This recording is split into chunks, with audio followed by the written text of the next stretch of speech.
Hello, everybody, and yes, we're back to doing another Zack Snyder movie. In fact, you'll be seeing in the next upcoming weeks all of the Zack Snyder movies we haven't done yet, because why not? In fact, we're going to do this leading up to the extended, super special, awesome, sexy, and violent cuts, as Zack Snyder puts them, of the Rebel Moon duology. But in due time, everybody, in due time. For now, we're going all the way back to his first ever movie, a remake of 1978's Dawn of the Dead, which is one of the all-time classic horror movies made by George Romero. Plans to remake this movie had actually been going on for a while before this movie came out. The producers, Eric Newman and Mark Abraham, basically was their pet project. And guess who got hired to write the script? James Gunn. Yes, that James Gunn. So we're looking. This is a close to movie 43, James Gunn. So I have my, I want to be cautiously optimistic. Okay. To give him credit, he did also do Scooby-Doo 2 Monsters Unleashed screenplay, which I recall being pretty good. Remember, Jova, for those two movies, it's more the fault of Raja Gosnell than anything. This was the first time after Zack Snyder directed a lot of commercials. This was his first time directing a proper feature film. So obviously he didn't have the same kind of creative control he has usually in the movies nowadays. So the producers, and to a lesser extent James Gunn, were the ones creatively handling the project. Whereas Zack in this movie was more like a director for hire more than anything. In fact, it says here that the producers conceptualized the remake as a re-envisioning, which would work in some references to the original, but would primarily work on its own terms. Okay, fair enough. They even cited Invasion of Body Snatchers, The Thing, and The Fly as influences for this remake. I think the zombie behavior is more similar to 28 Days Later, so wouldn't even be too surprised if it's homaging that too. I've heard that this movie does some unique things with how the zombies act compared to most other zombie films, so I guess that's It says here that in writing the script, Gunn took an action-oriented approach while remaining faithful to the basic premise of Romero's version. To develop the plot, he declined to write a treatment in favor of a discovery writing method whereby he would devise hypothetical situations which would ultimately force the characters to evacuate the mall. So basically, Gunn decided to leave the origin of the zombie outbreak ambiguous, believing this would give not only equal consideration to each audience's viewpoint, but also something to think about if they were in a similar situation, basically. I'll admit, not a decision I would agree with, but I guess it must have worked out because this movie was a big hit. That's because apparently there was actually a scene that was going to tell about what caused the outbreak, but apparently was deleted. That being said, James Gunn was actually even though he's the only credited writer, he's not the only writer. The script was also given uncredited rewrites by Michael Tolkien and Scott Frank. Michael Tolkien is known for stuff that I've never heard about, and Scott Frank is... he was one of the writers for Logan. Okay. So basically, that's it. Gunn revealed that he received internet backlash over the film due to his past screenwriting credit on Scooby-Doo. Remember, this was back when the Scooby-Doo live-action movies were... Yeah, it was around the same time about the movie Joel mentioned, the second live-action movie. And nowadays, people look at James Gunn's Scooby-Doo movies more favorably nowadays, but back when they first came out, people just, it got together with all the other unnecessary live action adaptations of cartoons that didn't need to be live action. Also, if I am to be fair, I agree that the first Scooby-Doo movie has some issues in the writing there, even to this day. The fart jokes, yeah. So that basically leaves it for the development. There's not really that much to talk about in terms of the Zack Snyder chose to direct the remake as his first feature film because it gave the television director a reason to care about every shot, he said. I will admit, it's interesting looking back how different things were back then. Zack Snyder getting a ton of praise, James Gunn having a ton of backlash. Compare that then to how things are now. It's kind of like when Pearl Harbor came out and Ben Affleck got the backlash and Cuba Gooding Jr. the praise. the basic point, everybody, is we're watching the director's cut. From what we can tell, apparently the director's cut is the only version you can even get anymore. Apparently the theatrical cut was never got a home release, as far as I could find. Well, when it comes to the logos, I do not know, but it might be possible if you live in a territory like, say, France, because Universal distributed the movie for most of the world, but in some countries it was distributed by Metropolitan Film Export or Toho Towa, and that company specifically for distribution in Japan. So if your copy does not start with the Universal logo, just wait for a few seconds to catch up. Coolio. So, shall we? Yes. All right, 3, 2, 1, click. Zack Snyder said also that he agreed with the producers on making this more of a reimagining rather than a straightforward remake. And he wanted to make the film a quote-unquote straight horror that was as serious as a heart attack. So basically, if you have a heart attack, it's okay. That was Zack Snyder's intent. Apparently, it's like those commercials that tell you if you play Metal Gear Solid with a DualShock, you will physically feel the heart attack.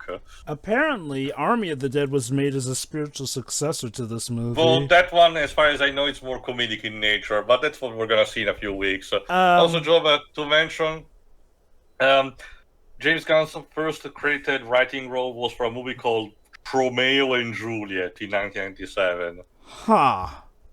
That's interesting to know. But like I mentioned before, this movie was a big hit. On a budget of $26 million, it had a box office of $102.3 million. That was around 5 times its budget. Yep. This was 2004. I'm gonna check in the meantime what he was competing with.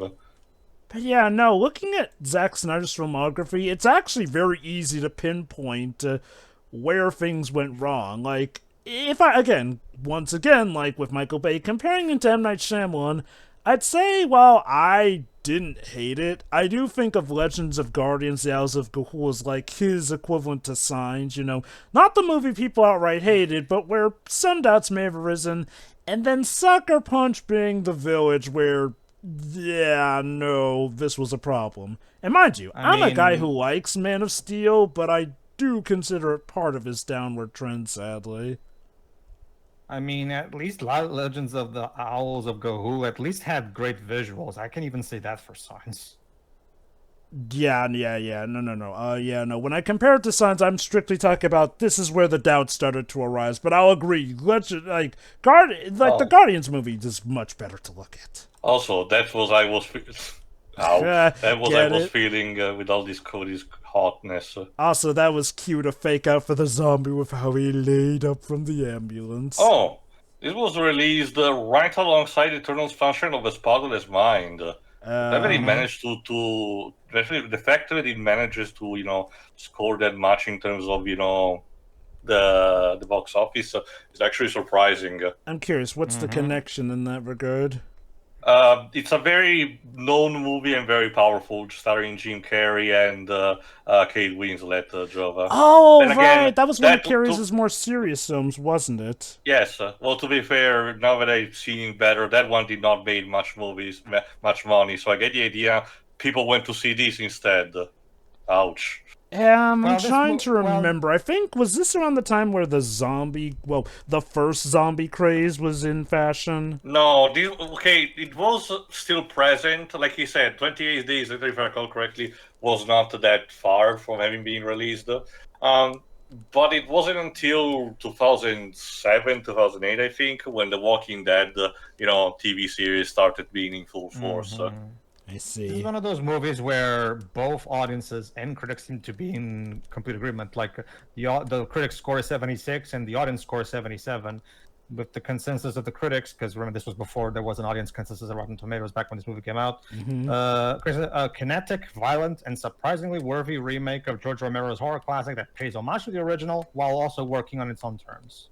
Which also reminds me, it has literally been a long time since I've watched the original, and it might feel a bit, disservicey to do this without looking at the original first. But again, if you know anything about, pop culture, and zombie media, you still have a general idea what it's like. The Not to most I'm mention, familiar I've seen with the original. is...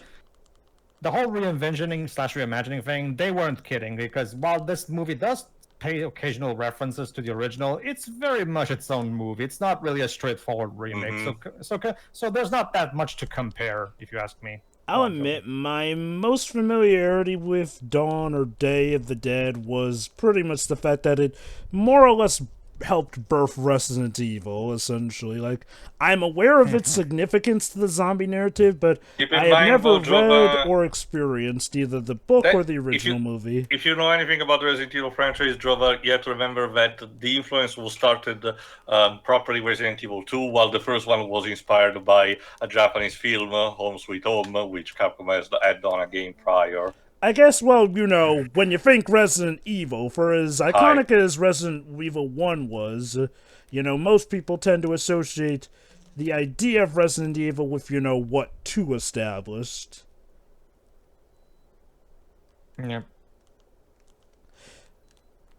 In fact, a reminder that the original Resident Evil movie was going to actually be written by... oh, snap! Remember, Jova, that's the Capcom pattern. Make a first game in a new IP that is usually good, but not like super impactful, and then make the second entry that's like the one that blows up. Pretty much. Also, that's an interesting start. Literally, our first zombie is a little girl. Just to show that no kids are spared. Okay, let me check the score. Who did this? Tyler Bates. Oh, okay, of course. Tyler Bates. I've heard of that name. Oh, he's done plenty of movies. Let me give you some examples. He recently did, if I remember correctly, he recently did the Super Mario movie. I don't know, always, well, no, never mind. I think that was Brian. Never mind. Let me double check again. Which Super Mario movie? The new one. If I recall correctly, he did the scores for stuff like Fast and Furious and John Wick, also the Deadpool movies, Guardians of the Galaxy movies. Yeah, like he's a regular. He seems to be a regular to both Zack Snyder and James Gunn, because he also composed for like Watchmen and Sucker Punch, but also, for example, movie 43. Wow, someone's having a bad day. Are you tired of this happening to you? Yeah. Never mind, Joe. Tyler Bates didn't do the Mario movie. Instead, he did the John Wick movies. Nice. Yeah, like I said. And like Theo said, James Gunn regular. Because he did the Guardians of the Galaxy movies as well. The first two apparently. Yeah, not the third. I definitely do get that feeling that the John Wick score gives. Apparently, Tyler Bates is also a Genny Tartakovsky regular, because he did the themes for 10 episodes of Samurai Jack and 20 episodes of Primal. Yes. Cool. Anyway, just to mention about our main cast, this first blondie survival is called Anna Clark, played by Sarah Polley. Let me see. I could have sworn she got bitten, but I guess not. Yeah. Okay, look, when I said we wanted family counseling, I didn't think the backlash would be this bad. Oh, get this too. Tyler Bates also did in 2008 a web series called James Gunn's PG Porn. Oh my. That definitely sounds like something juvenile James Gunn would do. Oh, apparently Gendy Tartakovsky is making a movie called Fixed, and Tyler Bates is doing the score for that as well.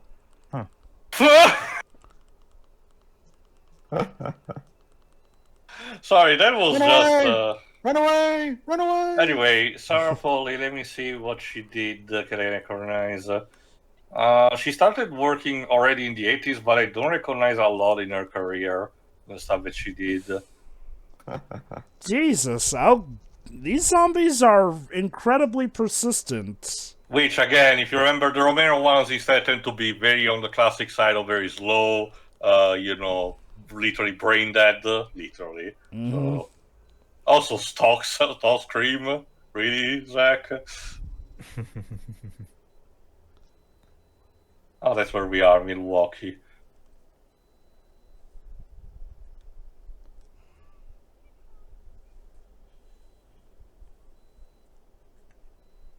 No, it's like at the beginning of The Last of Us, where someone also asks us for help, and we prioritize ourselves instead. It's also an interesting use of jump scare where you literally cannot tell who's alive or who's Okay, dead until you and now, slow down to and now- check out. And Jesus Christ! Yeah, and now we tune into the video game car driving section just earlier. You I know- could swear it don't no, as a composition shot, it reminded me somehow of the Naked Gun, but I can't remember which specific gag. You know, can we talk about how a lot of times in zombie apocalypses there always manages to be massive explosions? I get the idea. It's like what happened in here, where reckless driving bumps into stuff like a gas station, and also we're operating on the Hollywood school of thought of cars are stuffed with nitroglycerin. So I guess this woman here, Anita Clark, will be our main protagonist. Survivor. Yes. I'm looking at the rest of his resume. Tyler Bates also did a couple of video game scores. Get this, he did the Watchmen 2009 game. Dang. Also God of War Ascension. Yeah, and get this, Jova, he did Transformers War for Cybertron. Nice. Also, poor guy. He seemed like he was okay. Wait, we're getting the title now? Huh. Sure, I guess. Well, Also, yes, Zach, stock footage, I get it. mass hysteria.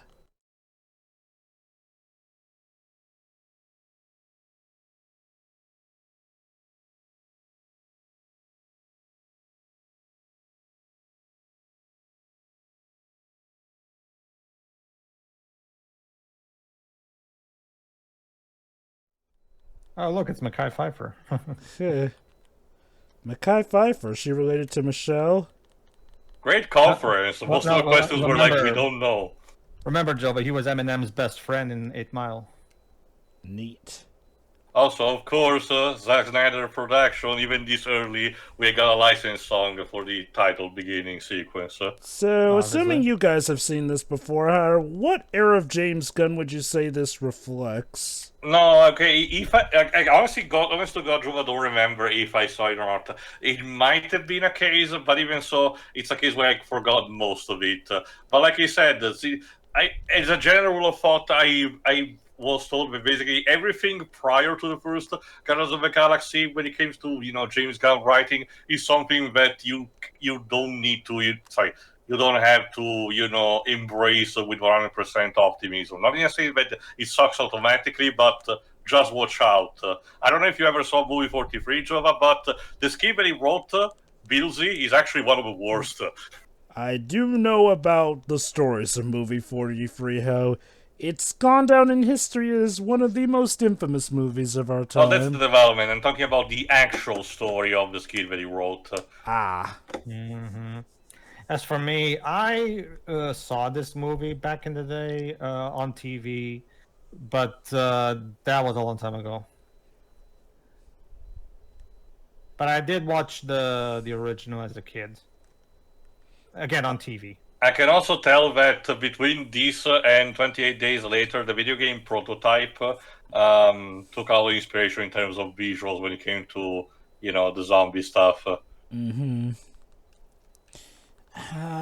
I know that the Paul W. Sanderson Resident Evil movies were going on at this time. If I recall correctly, the second one came out in 2002, right? Or was that also 2004? I do not remember. Usually I like to pretend those movies don't exist. So As do I, but since they were making money, Capcom let them go for a while. Also Sony. I'm more surprised that, again, for its start, Zack did not start at properly Warner Bros., but at Universal. There's something that we didn't mention for 300. Hi. I think Rames. Nice. Something we didn't mention about 300 in a sense that since Zack was literally at his beginning phase, he had to convince Warner Bros. Executives by having literally people with capes doing the choreography in front of them. My. Also, man, okay, this is just an observation, but man, being Rames put a lot of weight, in a couple of years after this movie. Yeah. Because I remember watching the Death Race reboot series, which was the one started with Paul W. Sanderson, and he shows up in those, and he looks very different.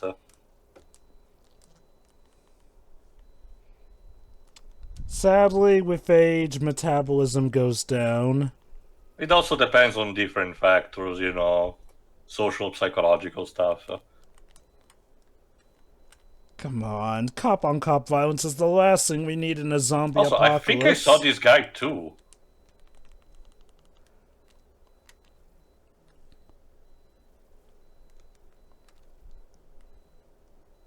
Let me check if the rest of the cast. Oh, pregnant woman. Wait, isn't that? Wait. She looks familiar.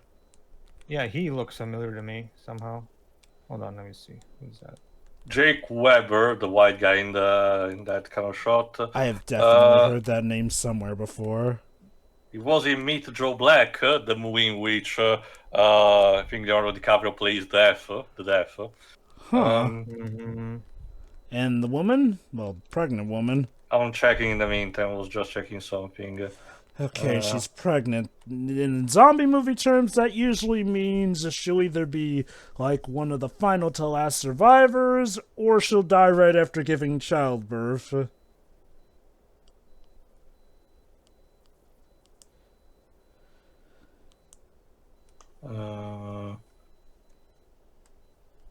So I guess our goal is simple. Escape from the city. Basically. Let me Oh, a mall! Let's shop till we drop. Dead. Yep. This is the iconic location of the original, the mall. Huh. So that's where Dead Rising yes, got it yes, from. Yes, although it tries to be take a more comedic take, well, black comedy more than anything. Okay, zombie, I need you to look like you need to take a crap, essentially. Shoot the brain, you idiot. Don't you know anything about zombies? You shoot the brain. They're at the beginning of basically the pandemic thing, so I excuse them for not knowing that much stuff. Alright, two black guys in a horror movie. Can you both make it out alive, sirs? Funny, that's a funny joke, Joe. You're a funny guy. Yeah, I know. That's a tall order. But I guess we'll have to see. There you go. The pregnant woman, Luda, is played by Inna Korobkina, Russian Canadian. Okay.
You know what's interesting, Joe, about what you just talked about these two African guys here? Okay.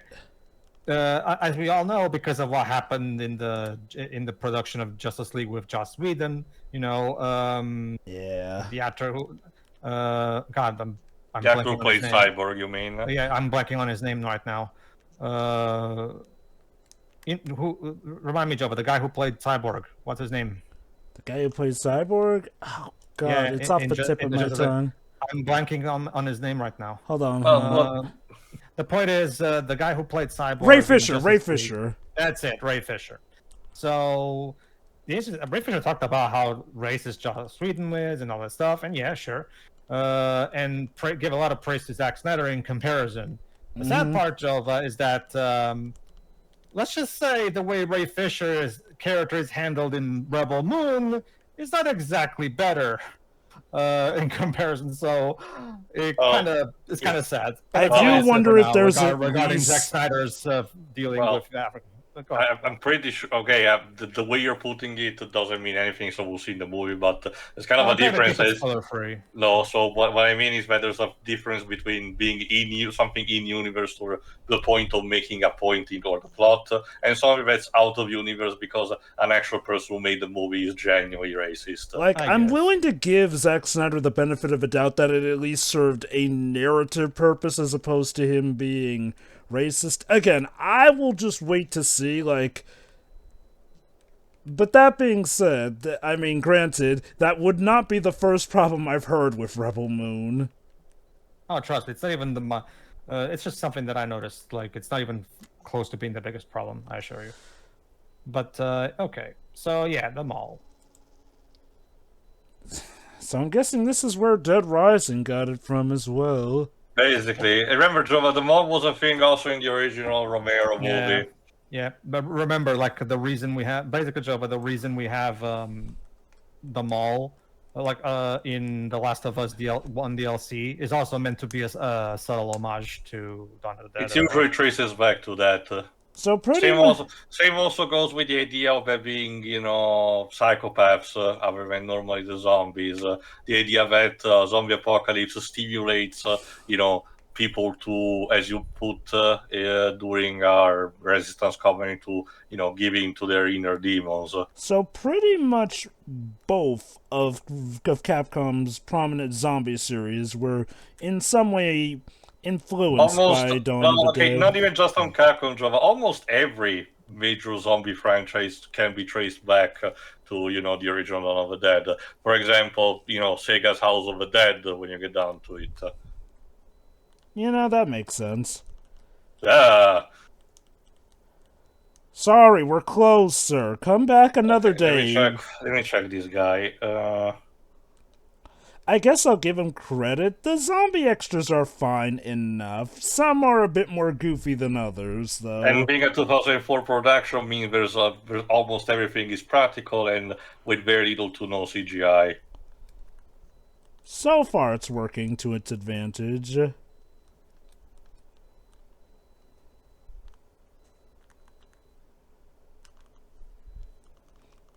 I also give him credit. I'm not a fan of jump scares, but this movie at least seems to handle jump scares relatively fine so far.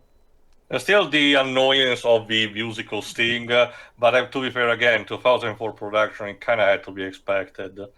Mm-hmm. Okay, I think the other guy with the gun is played by Mackie Pfeiffer, okay, which was, he was one of the major characters in ER. From 2002 to 2008. Let me see.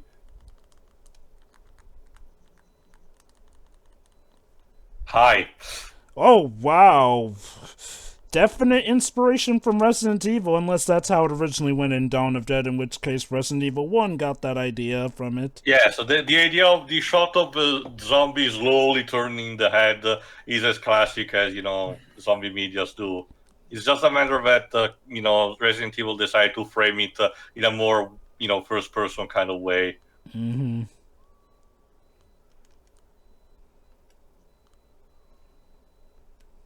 Ow.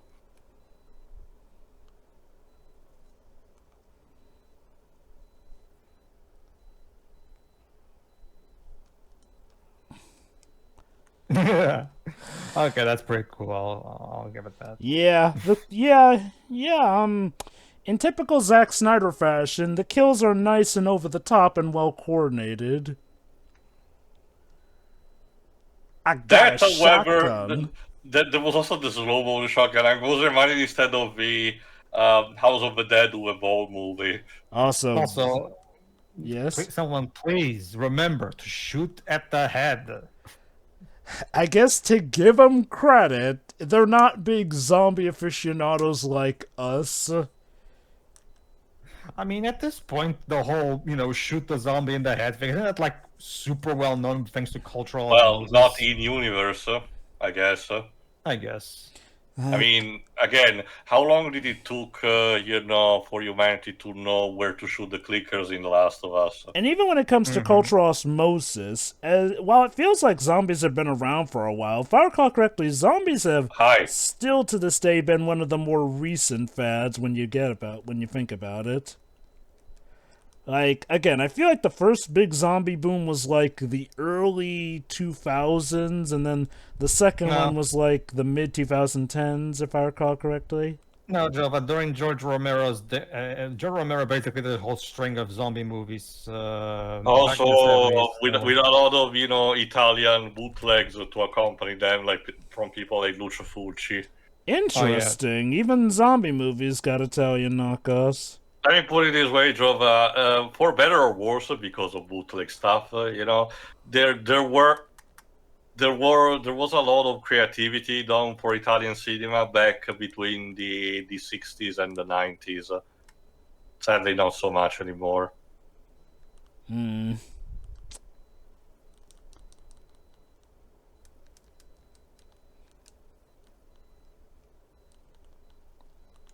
In fact, since it's technically on topic, let me get something so I can talk about it because it's really hilarious to talk about.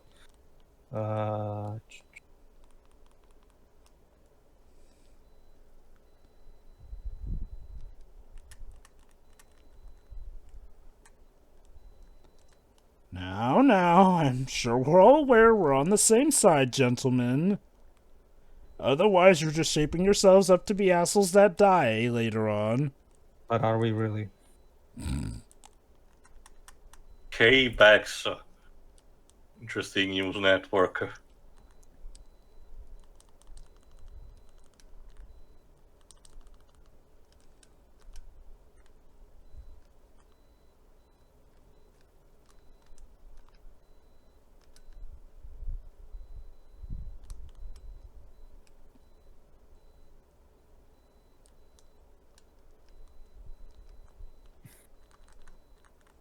All right, got the info. I'll wait a moment after this is done.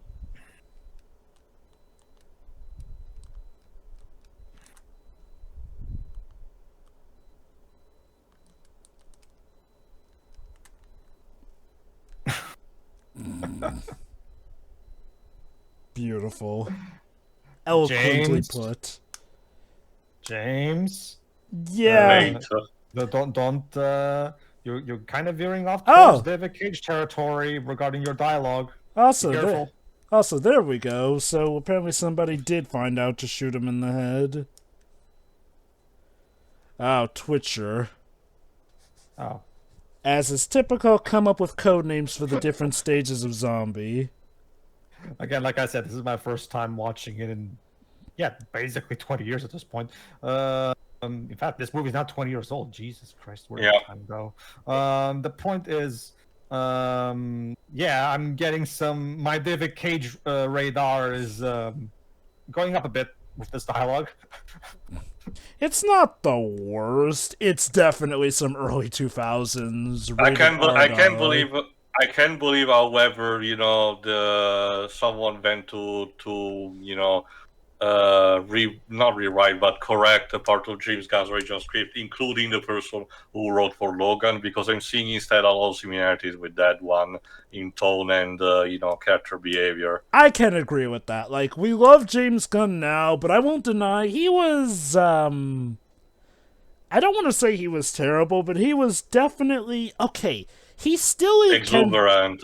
By his own admission, he was not thinking all the time. So I guess again, I'm not condemning it. We went all through there. I guess to him, this is like the equivalent of his embarrassing teenage years. Yeah, basically, yeah.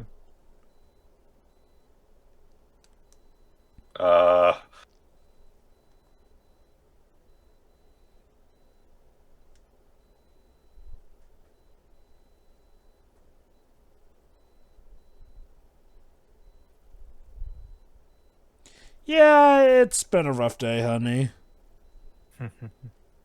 I mean, her daughter bit her husband, who then tried to eat her, so... Yeah. It's gonna make the next family reunion a bit awkward.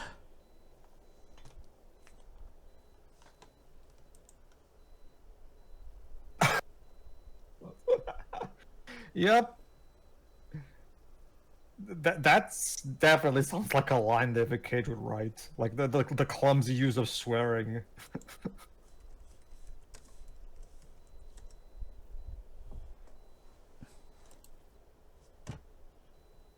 Okay, there's still planes in the air, so maybe whatever's going on is confined to this one city.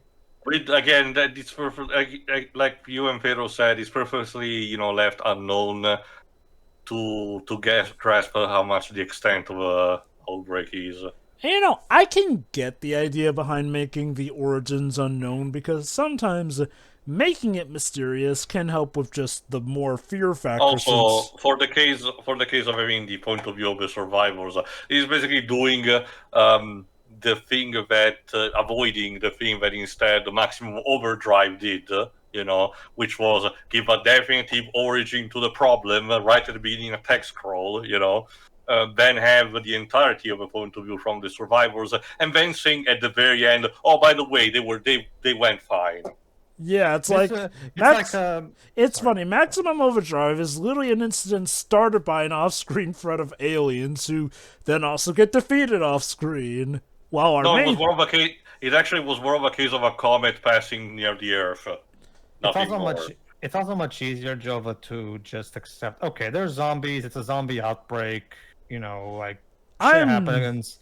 You take a look at Last of Us didn't exactly give much of an explanation. Like the show did. Like the show properly elaborated on where the virus came from, but the game itself, not really. Doesn't it do it with the collectibles?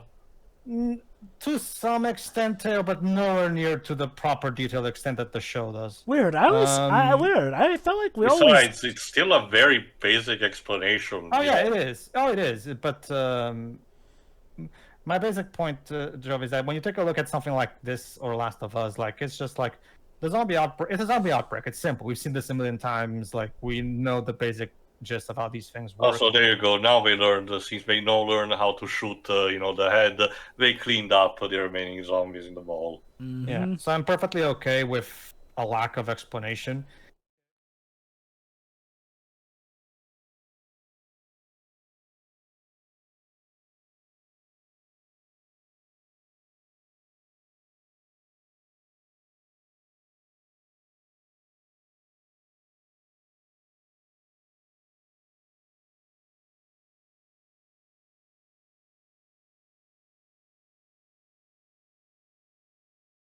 And yes, in typical zombie movie fashion, the zombies are attracted to any last bit of living flesh they can sense.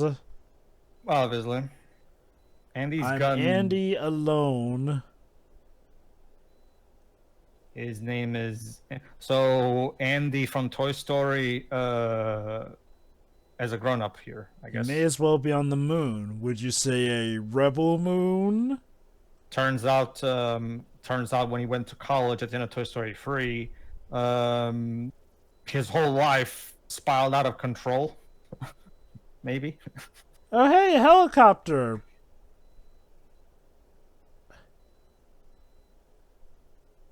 Dang. Goodbye. But I mean, it's better than what I expected. I thought he was gonna start shooting them because, just like in Last of Us, we're gonna establish that the militaries are now evil. Honestly, Resident Evil trained me to expect it to explode somehow. What, Zach? What? It's to show how small we are in the grand cosmos, I guess. I get it, but it's just almost comical. So, what now? If no one's coming to rescue us. Also, dang, they really don't trust them. More like their dicks drove more than anything. To talk more about the old zombie boom of the 70s, Joe, to give you a basic idea. Because this is a fun fact about the old series of movies that Romero made. To give you an idea, the Zombie series. Yes, there was a series that was literally just called Zombie. Yeah, that's it, just Zombie. Apparently, they couldn't come up with a better title than just Zombie, I guess. Back then, it was more, easier to do. I guess. Get this, Jova. There's Zombie. Zombie 3, Zombie 4, Zombie 5, and Zombie 6. Now, after saying that, I'm sure you're about to ask me, wait, what about Zombie 2? Yeah. Let's just say, because of a long, convoluted history, Zombie 2 is not... Okay, so here's the basic gist of it. First off, there's Dawn of the Dead, the original Dawn of the Dead by George Romero in 1978, right? Thing is, Jova, that movie was actually a sequel to his previous movie, Night of the Living Dead. So basically, as you can see, George Romero's thing at the time was the Dead series, kind of. It's always Night of the Living Dead, Dawn of the Dead, so on and so forth. If there's one thing I do recall is that he apparently made Dawn of the Dead as like a subversion to the idea of, oh, scary stuff only happens in night or at dark, essentially. Like, apparently Dawn of the Dead was to show that, no, terrifying stuff can happen in the daylight just as much. Was as a response to the slasher, genre, Jova, which did started already in the 60s in Europe, in countries like mine. This is Zack Snyder trying to do the Frank Miller thing. Let's see.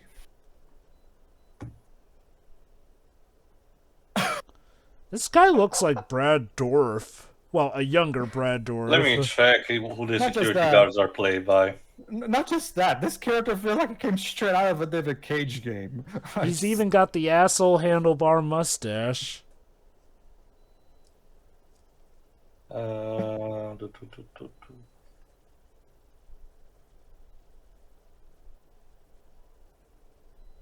CJ Barton Terry. Okay. Dead, as in the name of the original series? CJ, which I guess is the main guy with the mustache, is played by Michael Kelly. Well, that was a line. That was a line even in the original. I know. Whole, when I think I forgot what exactly was it. Something like, when when hell would be too full to contain the dead, that it will start walking on Earth. Wait, sex out of wedlock. So this movie's telling me that I'm responsible for this apocalypse? Of course, Pedro, don't you know? Oh my god. Yeah, you know what, Zach? This was probably something that you could have changed from the original. Jesus well, Christ, to be fair, again, this is supposed to be showcasing the fact that, in this case, a religious person is treating this in an apocalyptic event, and as a result, is misinterpreting things, which I can't believe. Yeah, I'm personally fine with this, since, this is a show of, again, what extremes people will go to when they are desperate for an answer, especially in a situation as alien as zombie apocalypse. Okay, the major security guard, like I said, I think it's played by Michael Kelly, which was in Man on the Moon a couple of years prior to this. A couple of other movies that like Changeling, also Chronicle, the Josh Trank movie that was done before. Fan Stick. It was in Man of Steel as a character called Steve Lombard, but I don't remember who that one was. Me neither. And more recently, it was in stuff like Transformers Rise of the Beast as a character called Agent Burke. But he's also done a lot of the TV stuff. The other two guys are played by Kevin Zager. Kevin Zager? Where did I heard that already? He was in Air Bud.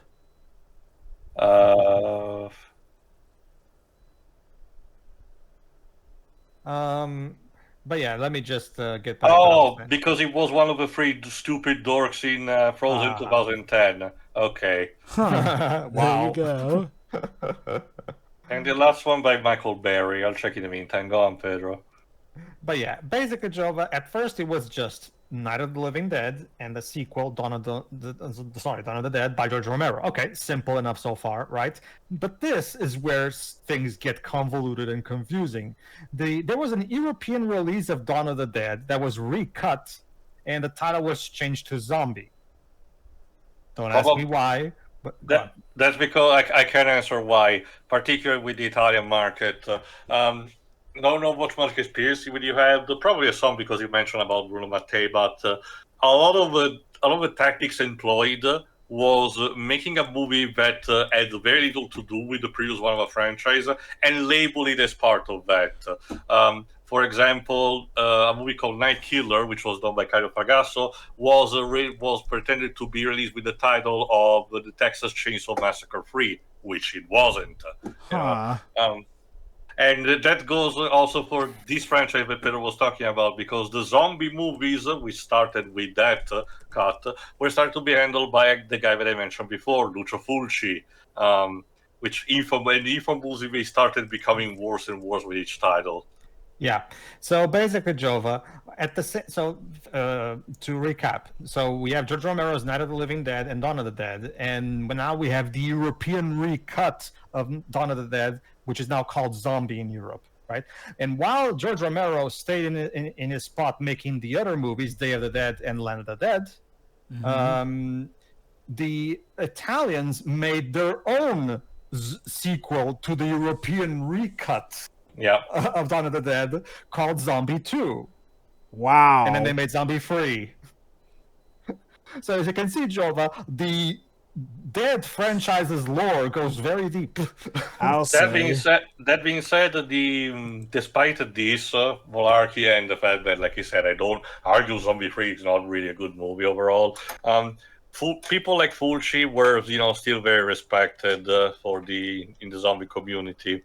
Believe it or not, one of the locations in Lollipop Chainsaw is actually named after him. It's funny, essentially, given how... Could this be considered, the films kind of colliding upon themselves? Because, literally, a year after this, George Romero actually released Land of the Dead, which was technically a part of his own film series that also included its own version of Dawn of the Dead. But meanwhile, here's this reimagining of Dawn of the Dead coming in.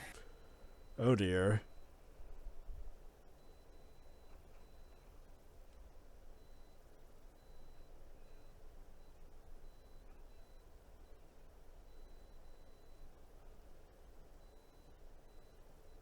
Also notice that these copy subtitles are not 100% what the people are saying. No idea why. It seems to mainly cut down on the swearing. Otherwise, it seems to most be in there. But yeah, no, actually, according to IMDb, the theatrical cut is R-rated. So I'm assuming the theatrical cut also has just as much swearing, probably. I was talking about the subtitles strictly. Never mind. There's some swearing there. But, it was more of a case. Well, I was mostly referring to the fact that, for example, the leader of a security guard says, in the subs nothing, but instead in voice. What the fuck? You're insane. Yeah, I think that's the point.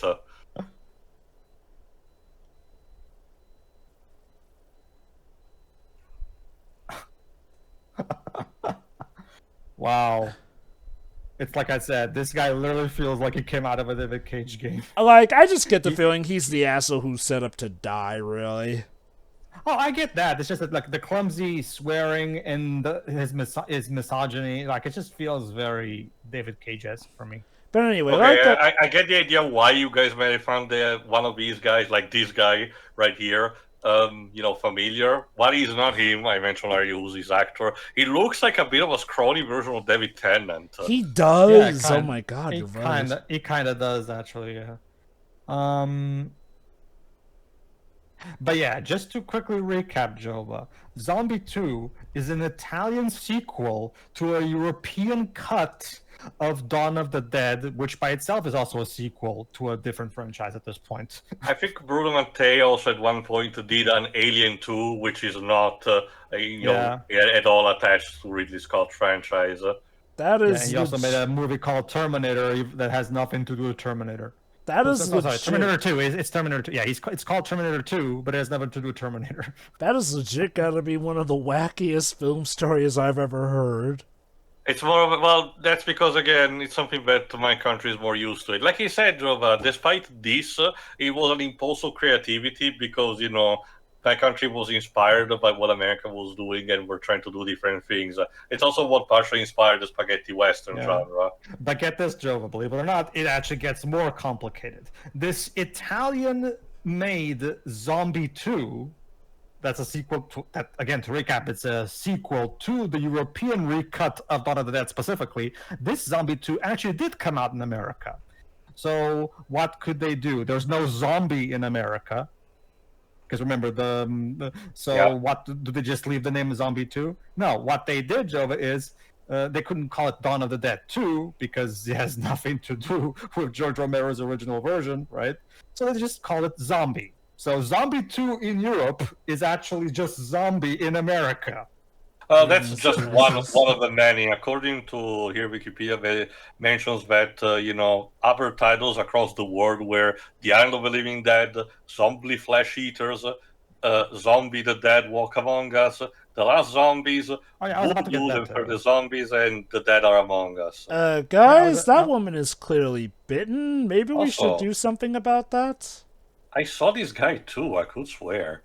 Yeah, I was about to get to that too, but. No, but that's exactly it, Jova. They made a European recut of Dawn of the Dead. They named it Zombie. Then they made a sequel called Zombie 2. Then they brought it to America and just called it Zombie. Wow.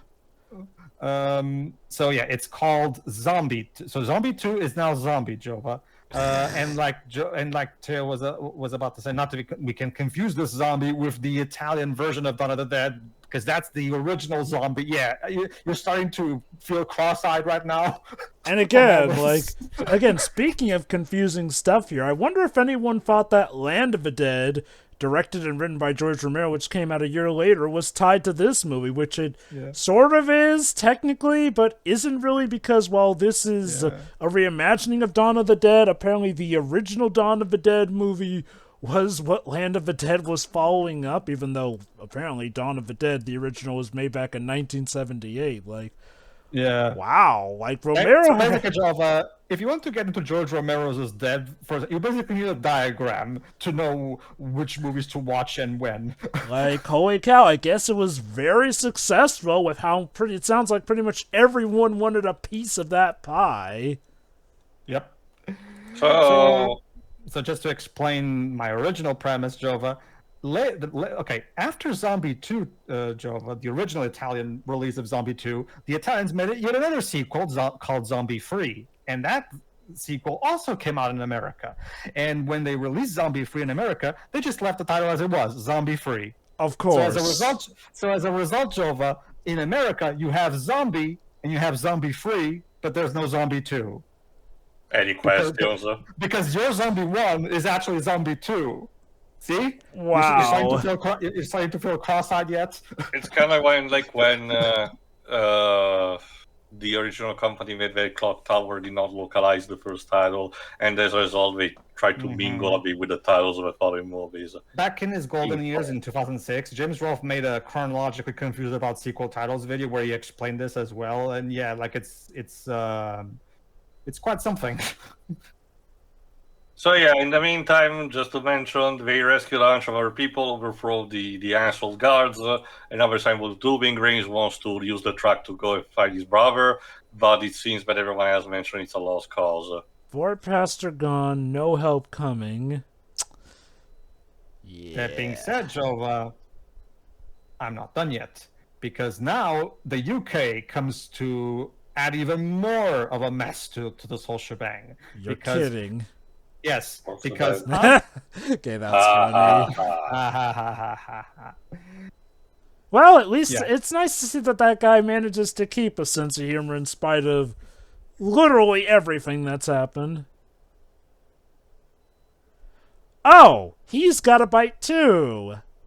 Gee, I wonder. Well, I've seen a lot of zombie media to know where this goes. Yeah, the woman, for example, is a dead ringer, literally. Yeah, basically. So basically, Jova, unlike the Italians, the British decided to leave the Dawn of the Dead title alone. So they didn't change the name of the original Dawn of the Dead to Zombie, unlike what the Italians did. So the UK version of Dawn of the Dead is just Dawn of the Dead, like it is in America. Okay. But then, Jova, when the Italian sequel Zombie 2 came to the UK, they renamed it to, as Teo said earlier, Zombie Flesh Eaters. So basically, Jova, you have this movie that's called Zombie 2. So get this, Jova. This is a movie that in the UK it's called Zombie Flesh Eaters. In Italy, it's called Zombie 2. And in the US, it's called just Zombie. This movie has literally 3 titles depending on which country you're watching it. Thank goodness that I guess the release we're watching just simply was called, Dawn of the Dead.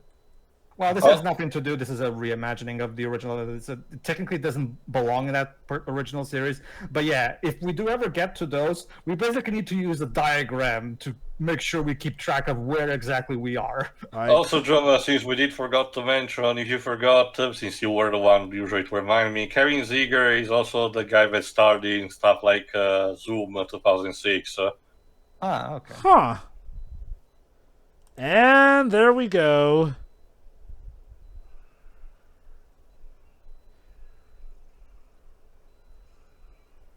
Ow. Well, I guess that counts as a headshot.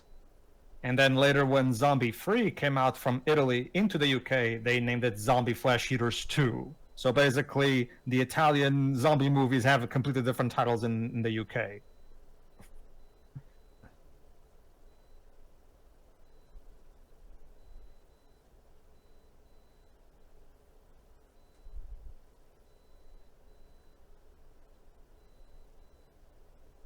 Right, because if I recall correctly, this character is a paramedic, so she would know about this medically.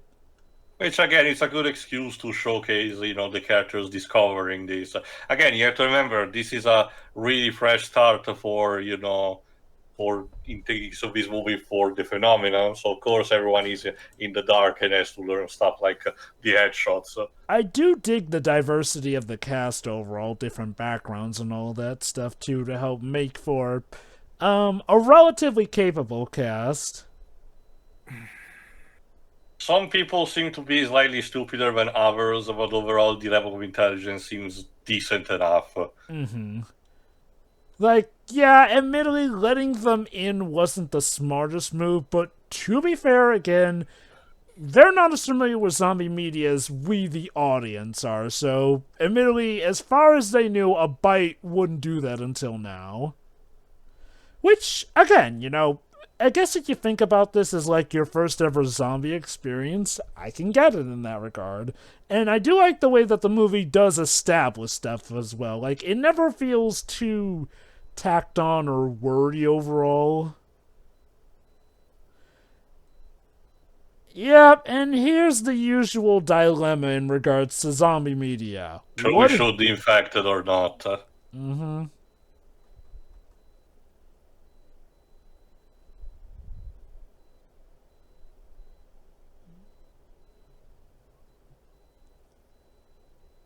Also, what is, post-movie Rapunzel doing here? She does look like a live-action version of her, don't she? But yes, he is literally all she's got. Which makes this even a bigger decision now.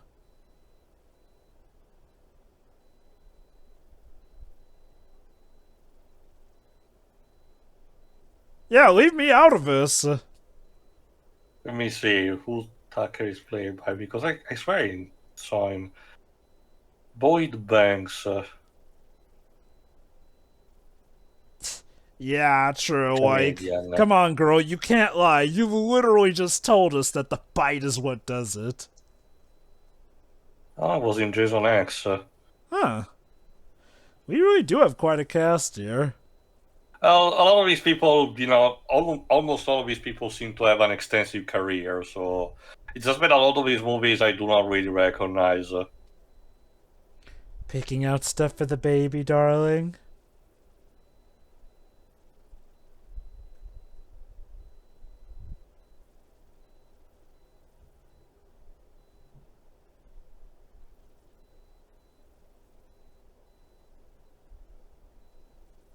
Oh no. Yeah, remember, she was also beaten.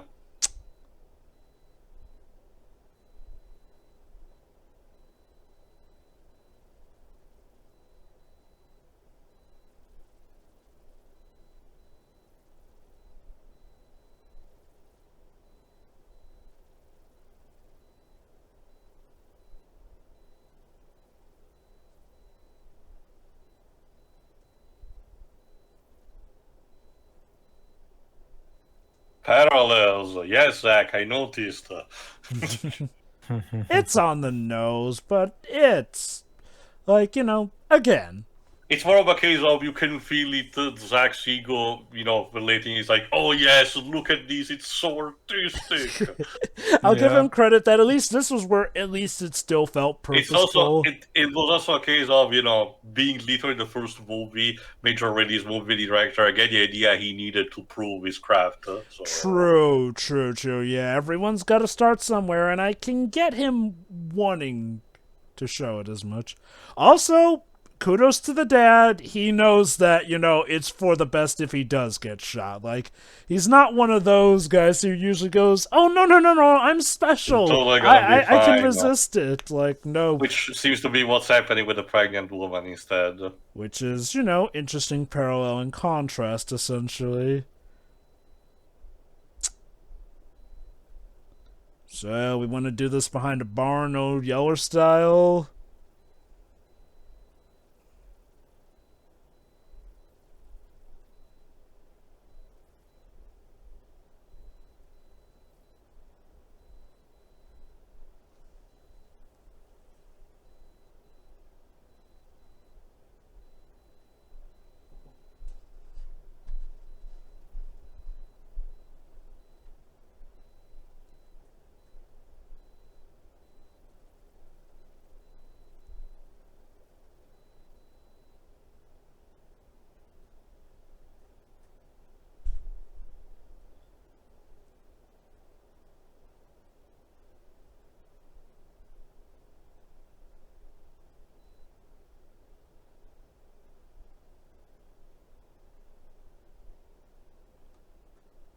I see. He basically wants to wait until he's turned so that he doesn't feel guilty about it.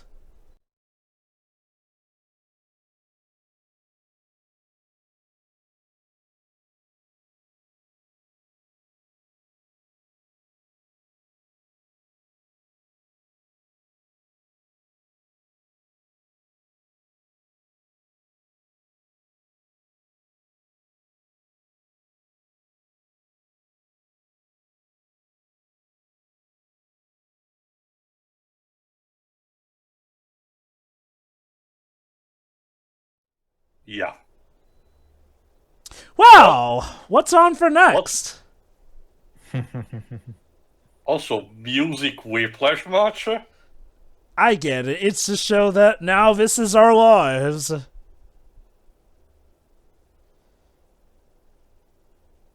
Haha, cute. Checkmate. Ah, they're playing chess.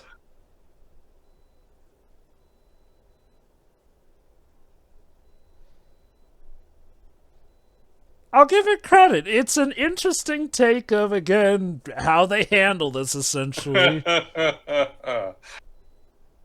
Ha! Pawn takes knight. We need a new game.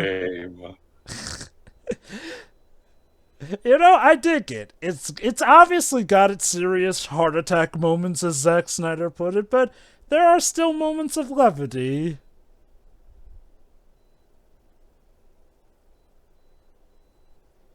Although it's important to remember that probably that came a lot from the producers and James Gunn rather than Zack himself.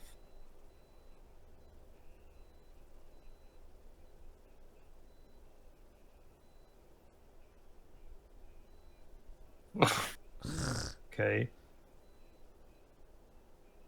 You see, guys, even in a zombie apocalypse, we too can get along well, Interesting set of shots, Zach. Oh God, okay. He's literally making a porno. Why is recording? He's making a porno. I can see that James Gunn is bringing some of his old web series in, I guess. Well, actually, no, never mind. That was after this, actually, technically. So I guess it was foreshadowing for that web series, I guess. I guess they're lucky enough that the electricity still works so that they can watch TV and whatnot. Seems to be.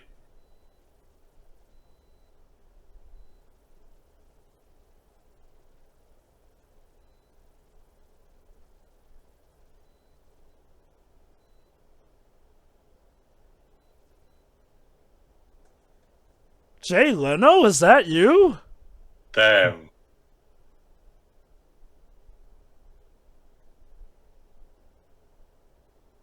Oh my god, that was Jay Leno.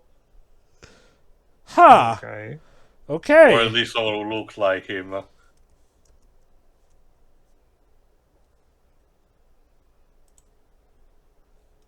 Oh, they're basically shooting zombie lookalikes. Burt Reynolds. Oh, yes, a sniper, that's why. This is how we pass the time.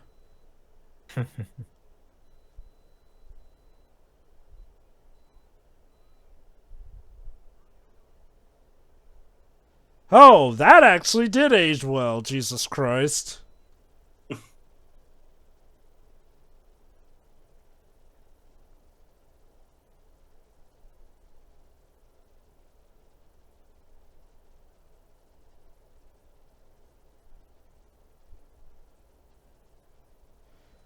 I'm glad we've established a good and trusting friendship. Mm-hmm.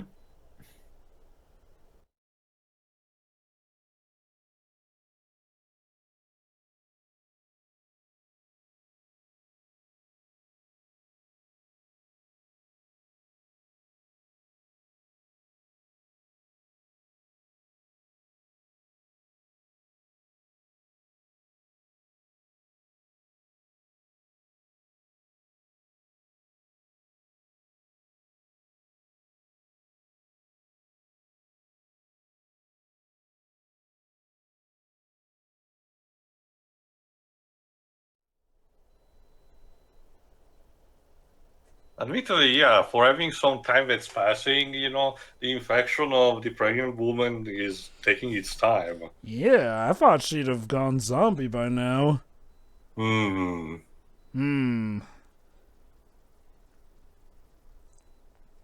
You seem a little defensive.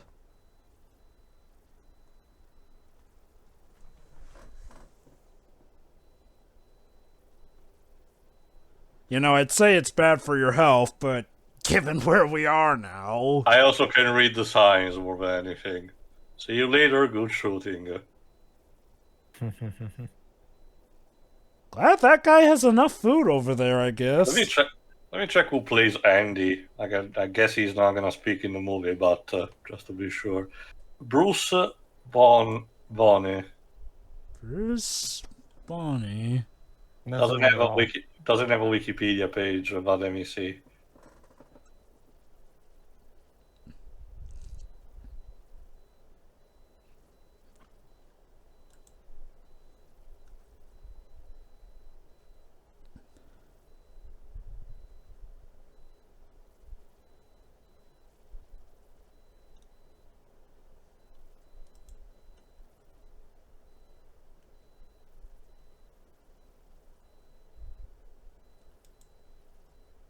Oh, great! This guy was in Patch Adams among his filmography. Goodness.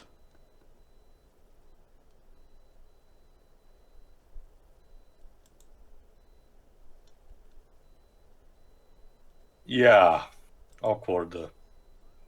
Oh no.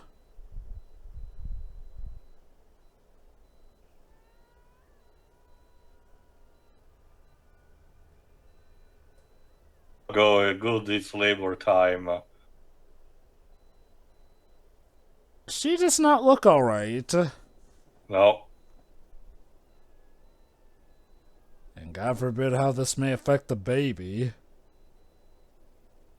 Oh, Jesus. tied down and everything.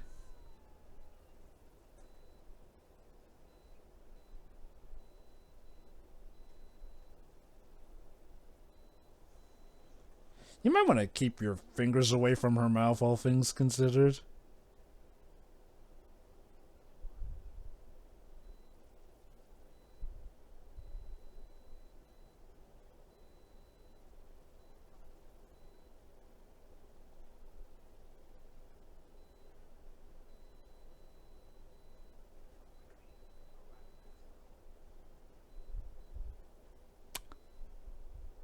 Seems fair.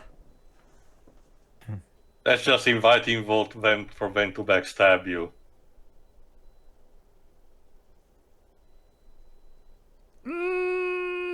No.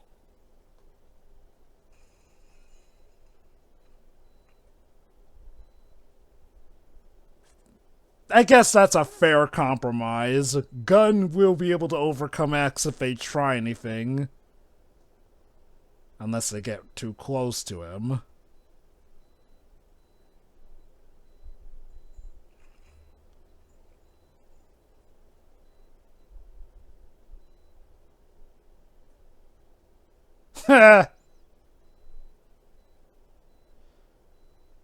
You know, it's fitting. The police sergeant does tend to be one of the more experienced for zombie apocalypse, if Leon Kennedy is anything to go by. Although, to be fair, that was literally the boy's first day on the job. Yeah. Yet he did better than pretty much every trained cop there. Christ. Although, then again, given the fact that the commissioner had gone insane and was misleading them, that didn't help their chances.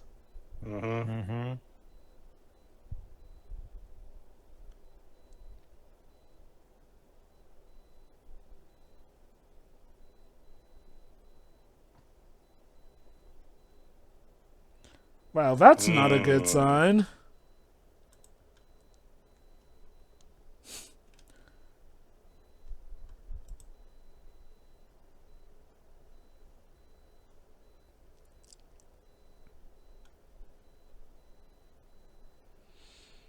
Come on, Cobra Bubbles. You've handled aliens. You can do this.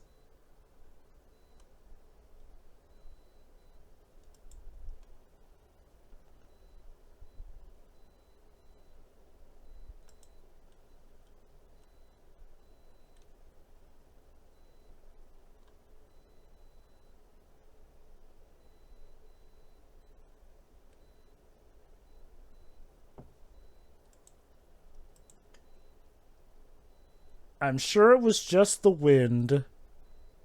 Yeah, that's definitely the sound that wind makes. Aggressive and pummeling.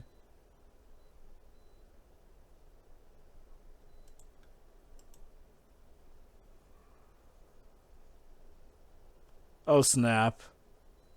Pupper. Is it safe?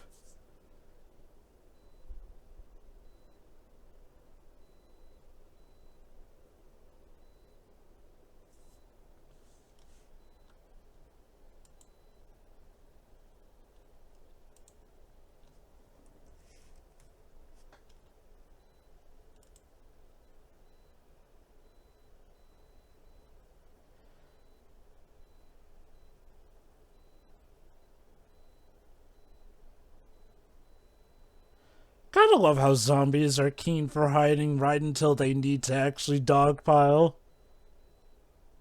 Of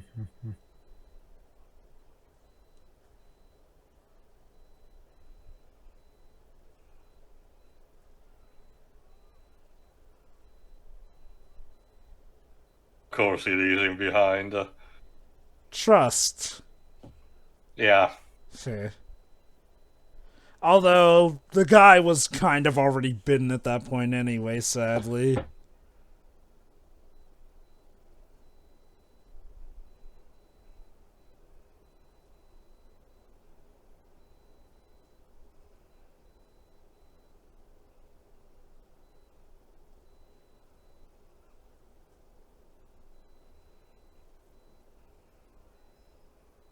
Well, shoot.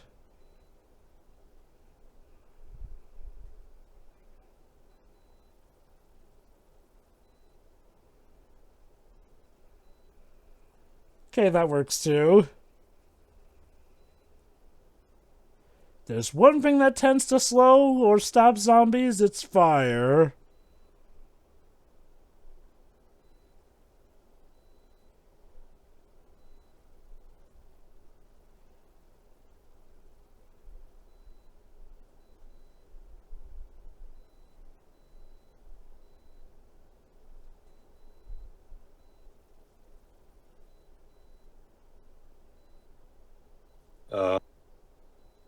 Yeah, just peachy. She looks dead.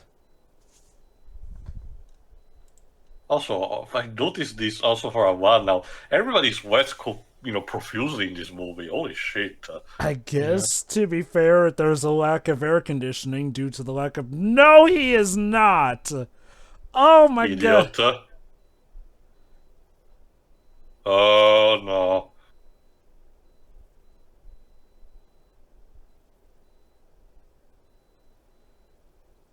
Well, crud.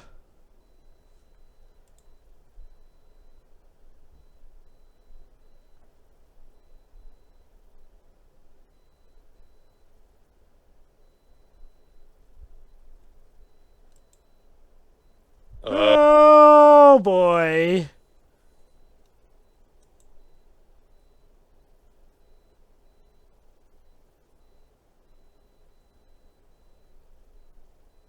Yeah, I think that would be the moment where I would run like hell and, yep, too late.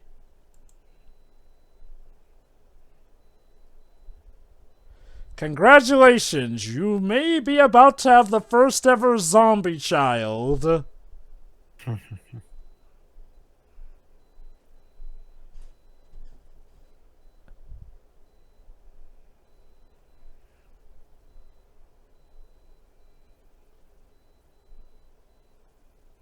What are you doing?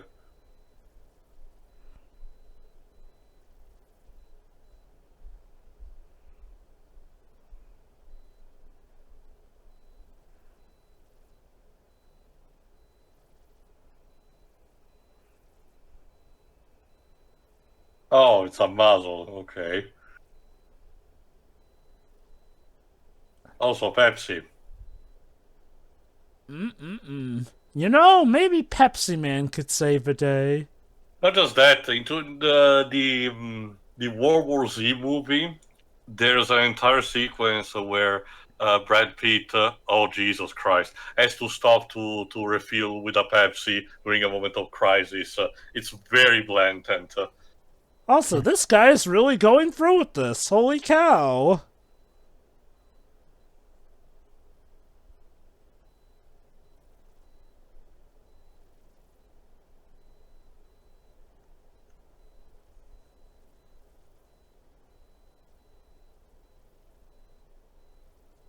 Okay. I guess that looked cool. Yeah, I get it. Yeah, Zack's penchant for having slow-mo in sequences where it's weird started from the beginning. I mean, don't get me wrong, slow motion can make a lot of things look cooler, but yeah, and yes, I get it. The whole stamping out a cigarette thing is something that Usually, if it's emphasized, it's because it's gonna become important later, like say the whole place catches on fire or something. Oh my god, it's a baby! A human baby! is. Oh, how nice. Consider that foreshadowing for Rebel Moon, Jova.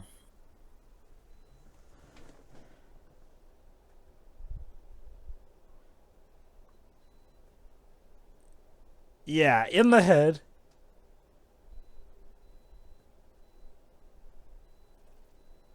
Oh, he's lost it. It's about family. I mean, it is universal after all.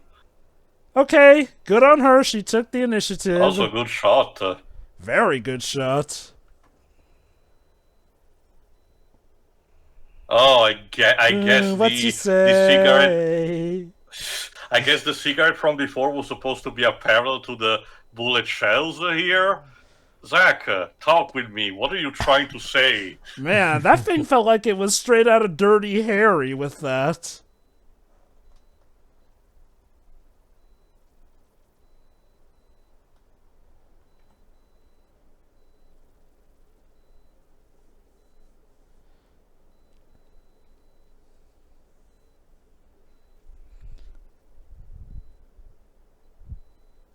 Let me check who Norma was played by.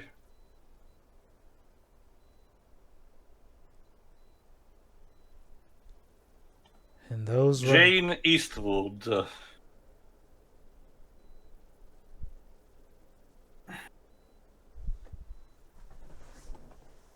Oh, she was. Oh, okay, no, I was mistaken. I thought she was in a Bond movie, but no, I misread it. She was in the first Santa Claus, also in the 2002 movie Chicago, a movie that I personally do not particularly like, but I know it's appreciated by musical lovers. Also, My Big Fat Greek Wedding 2 and 3. Was she also in the first one? Possible, I don't know. Oh, she was also an uncredited grandmother role in Home Sweet Home Alone. So there's that.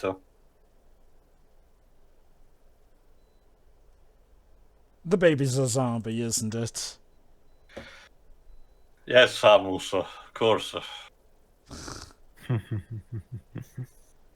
I'm sure maybe if we just pull back the blankets, it's a wonderful... Oh.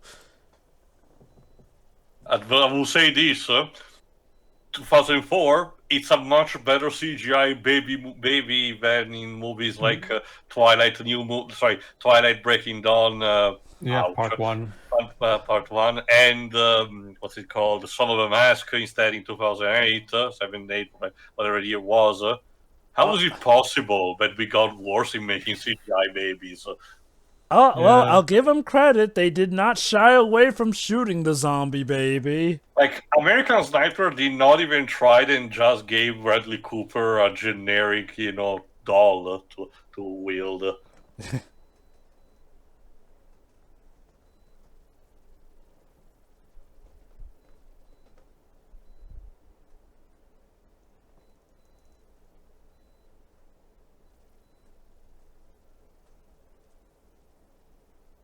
Something.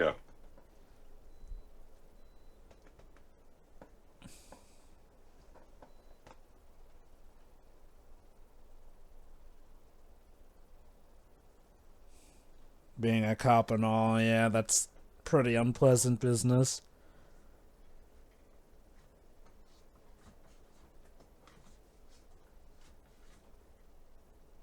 Brutally honest.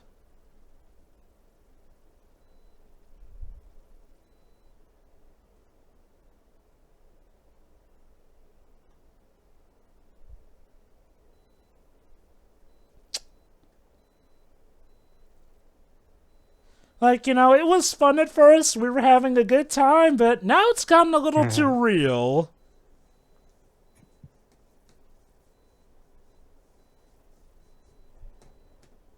Yeah, well, Mad Max mod them. Also, I get the idea maybe Paul W. Sanderson was trying to reference movies like this with the idea of the later Resident Evil movies having the characters stuck in one location for most of it. That would not surprise me in that regard. I mean, granted, I guess one could argue that's sometimes Resident Evil's deal with the earlier games. Okay, the first one, yes, because it was just the entirety of the Spencer Mansions, but, the following ones did bother to expand a bit more. Sure, there were exceptions like, say, Zero and Code Veronica, but most of them, made you sure that you had not just one single locale. True. And I'll admit, when I mention stuff like 2 and 3, I guess that's me considering the city as a whole, but to your credit, there are various locations in the city, so no, I do get what you mean. Like, this stays in, like, this mall in that location, whereas, yeah, with some of the later Paul W. Sanderson Resident Evil movies, we did kind of stay in one location for a while.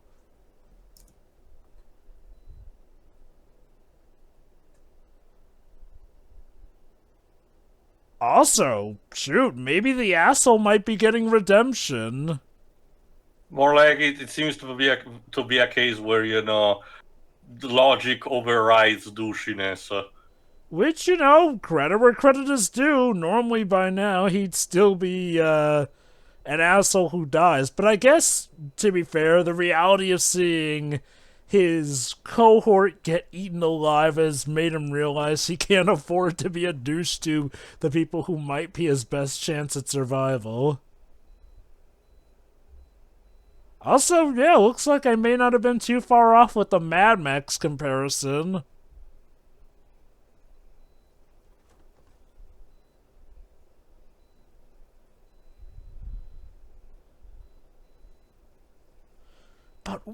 Guys, what about Andy? Yeah. What about Andy? Like, he gave us so much joy and laughs with his headshots. And playing chess.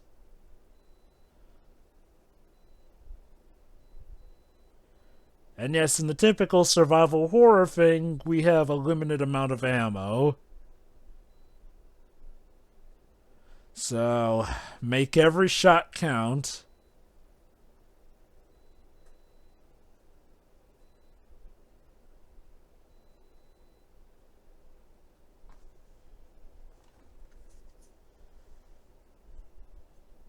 Oh, you are so setting yourself up to die.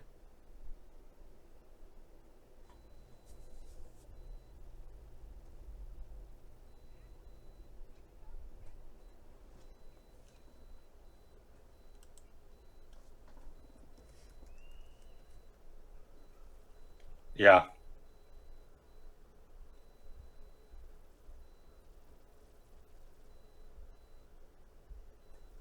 Five more days. Well, at least we're warning Andy. Mm-hmm.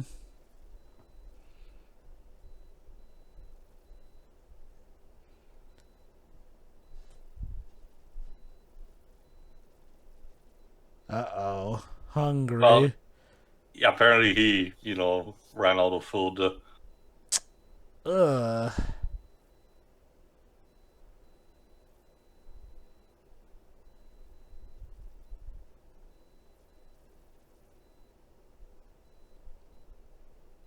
Yes, it's a chainsaw. He's like a dad who's so proud of how he mods his vehicle in the garage. Oh, yes. Making buses into mass murdering killers turns me on.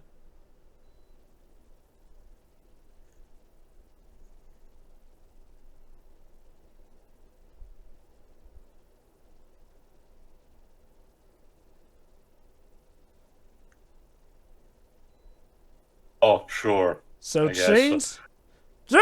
Hey! Exhibit safety with the chainsaw before you do it!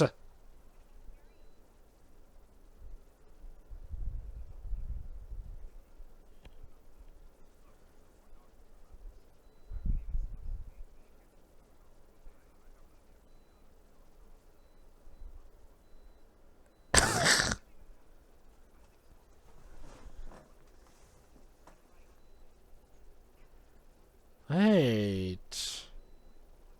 Come to think of it, the zombies never seem to go after the dog.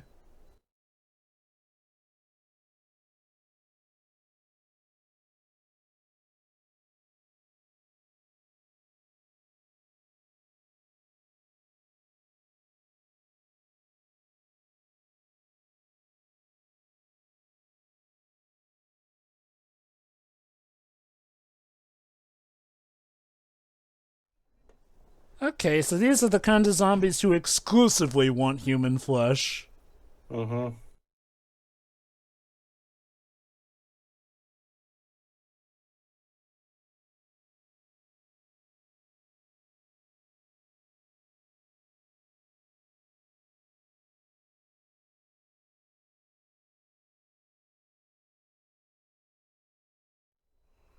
Oh no. Fuck.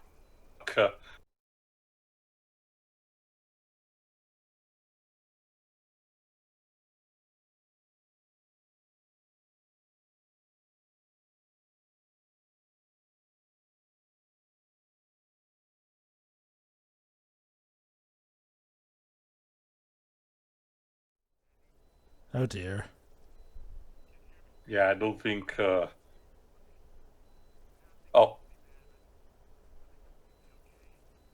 Holy cow, we actually hear him.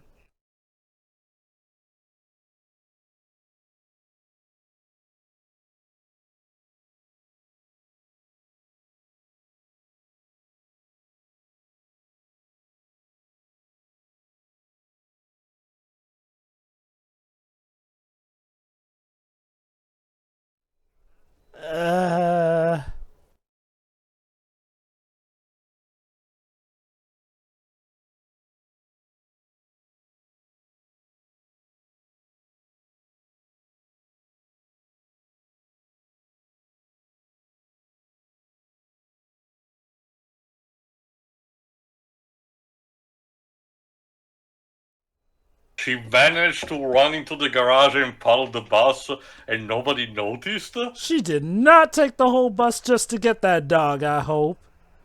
Oh Oh, my no. She took the truck instead. Yeah, I know, right? I get it. Also, one particular rule: if the plot starts seeming stupid to you, don't write the objection into the script. I mean, I get why she did it. Like, she is emotionally vulnerable. She's just lost her father, so she formed an emotional attachment to the dog. Oh. No.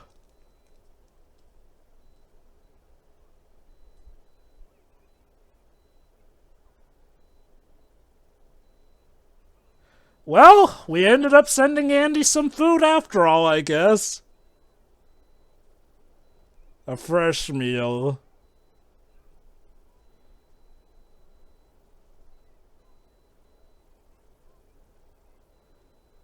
Oh, crud.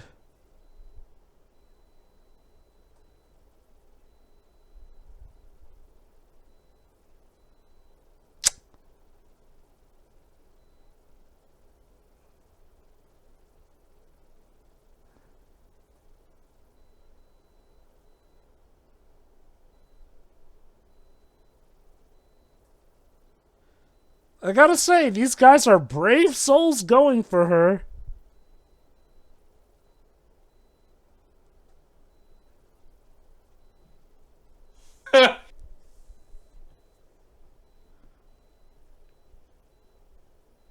So I guess he's now resident asshole now that handlebar mustache is, I guess, a good guy.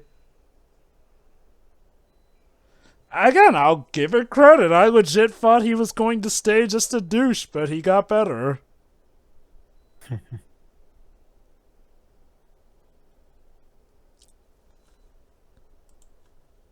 In general, the movie seems to have tried to avoid a couple of cliches, like the black guy dying first. Yeah. Also, I checked here. You know how I mentioned previously the House of the Dead movie? That one was also published by Universal, and because that one was, commercially and critically a failure, Universal did slash the budget of Beast because they feared that nobody was going to see this one either. So the reason why Zack Snyder had to work with a limited budget was because of Uwe Boll. Hilarious. Wow. There are so many interesting stories attached to this movie.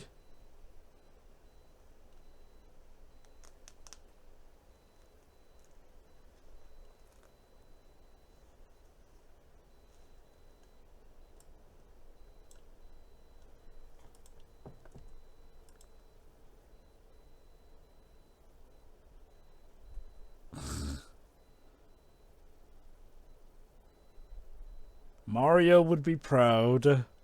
Or the TMNTs.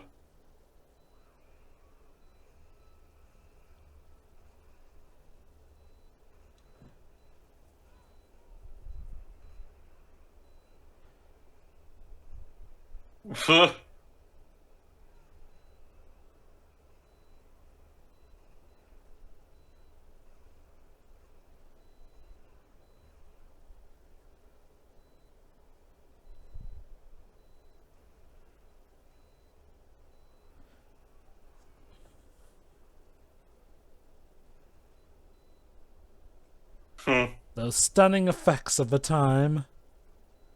Oh shoot, the zombie took the gun! Alas. God help us if they're the zombies that become smart enough to grab a gun.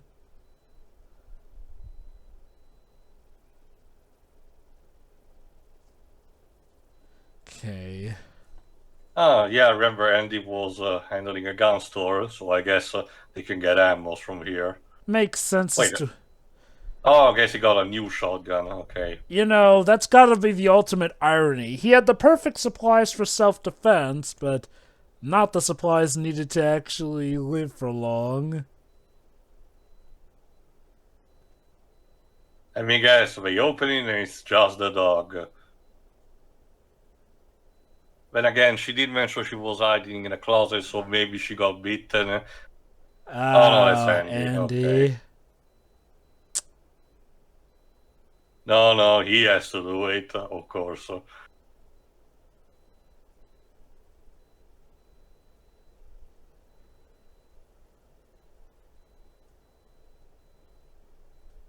Oh my god, The Walking Dead, the series actually had something similar to this. Really? Yes. Interesting. Towards the end of season 2, it's a scene where, Norman Reedus' character has to shoot another, and he kind of does the same "sorry, brothers," statement. I could see this being a precursor for that stuff. I mean, I don't remember if it was present 1-to-1 also in the original comic book, but I don't think so. Oh, propane. I guess Hank Hill will be proud. alright, so we got the girl and the dog.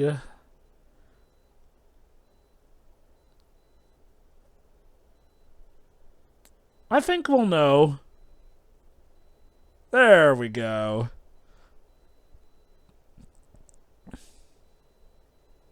Also, that's a nice bout of character development where before we could not trust this guy with even a gun, but now he is pretty much like, their saving grace.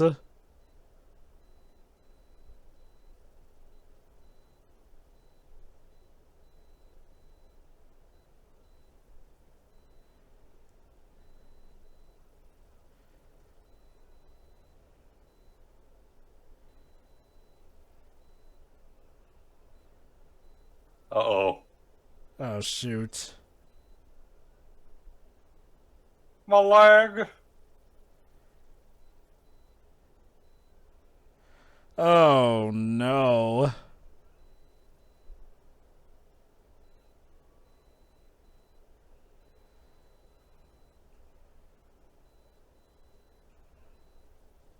One of those zombies literally looked like Leatherface.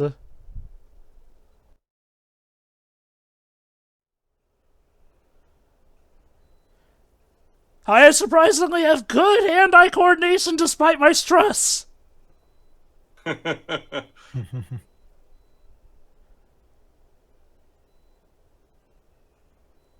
Mercy killing. Yeah, there's Tucker God.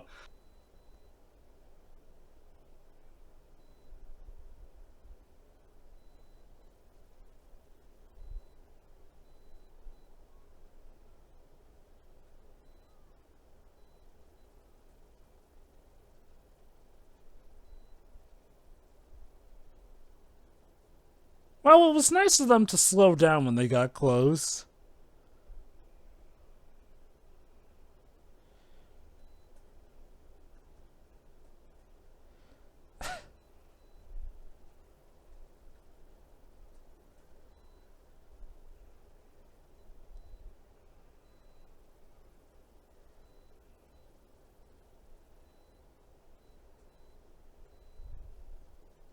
Oh, yes! Slow motion! Shotgun action. Like, okay, Again. to give him credit, yeah, it's well-used slow motion, but holy cow, I definitely see the signs there with how this man seems to orgasm to slow motion. Trust me, Jova, these are the seeds that will eventually become gigantic trees. Yes. Such a mean fields of wheat, considering how apparently, Rebel Moon has scenes about agriculture. Yep. Also, cute elevator music. Ha ha ha.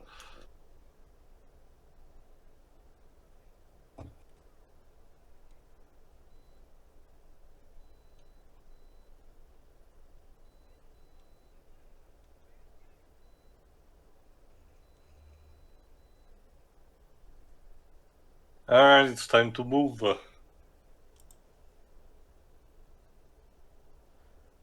Kudos to the composer, he definitely ramped things up for this.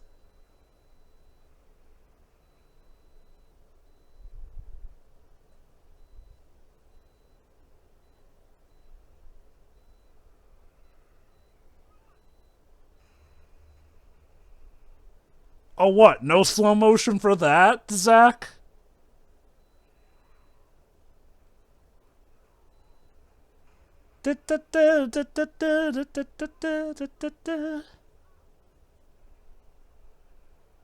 Yeah.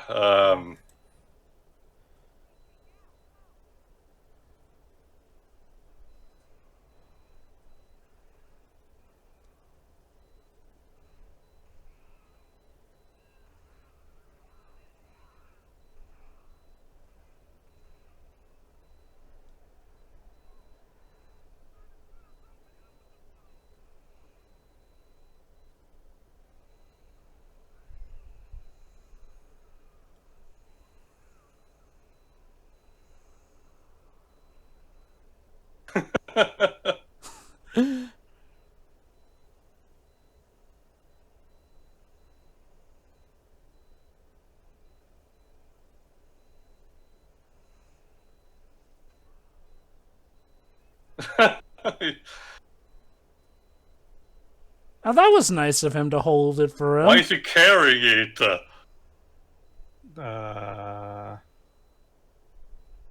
What, was he about to try and throw it back at him? I guess. I guess so.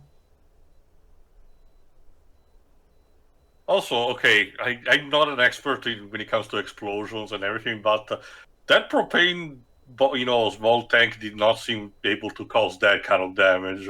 Guess there must have been a lot of spread.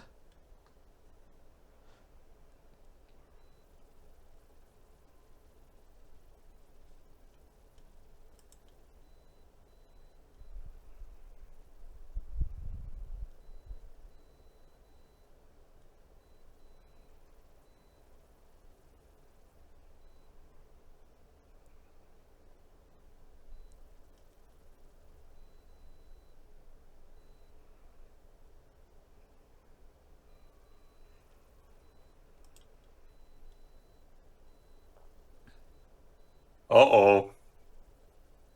Oh.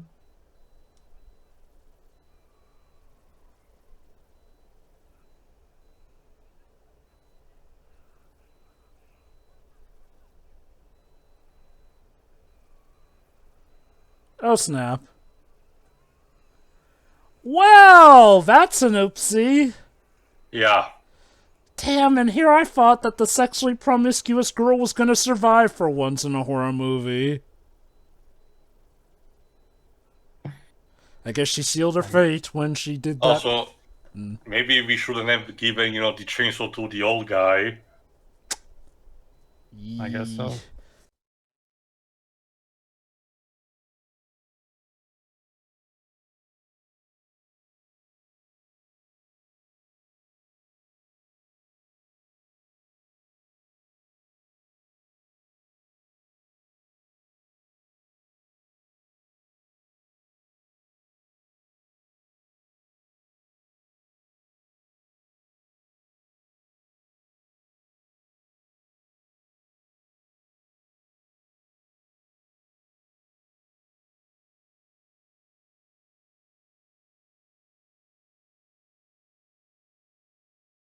Hmm. Oh, no.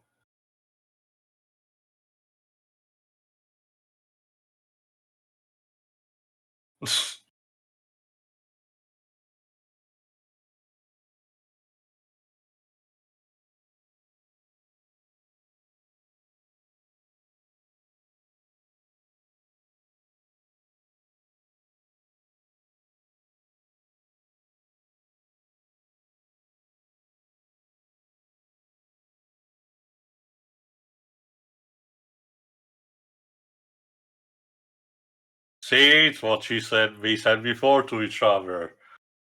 Incorporation. Yep.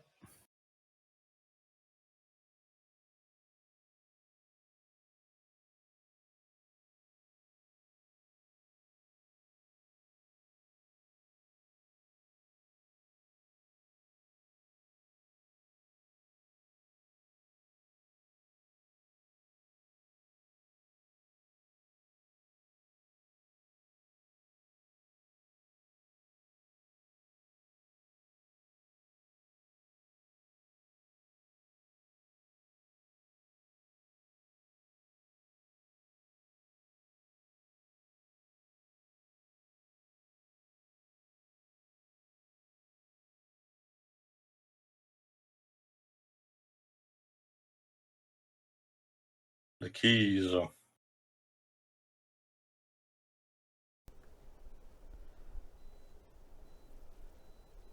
This scene makes me feel blue. Double D, double da. At least the dog has survived so far. Yeah, even the couple, both of them seems to be still alive for now. Yeah, both couples actually. Anna and. Well, to be fair, not all of them, because you know the guy with the pregnant wife died. Yeah, sadly, but you know.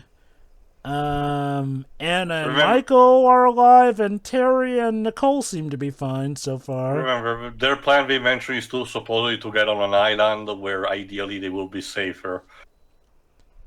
Pray to God that those aren't the kinds of zombies that can swim.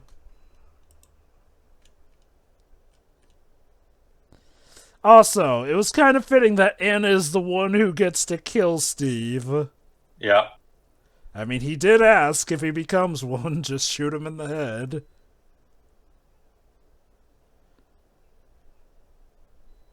What about you? Oh, he's... Translation, he's gonna die. Again, that's some interesting character development. He was probably even worse than Steve at the start of the movie, but... shoot, like, now he's actively sacrificing himself. Again, like Tio mentioned, this movie seems to definitely be trying to go out of its way to go against a lot of the cliches in this type of movie.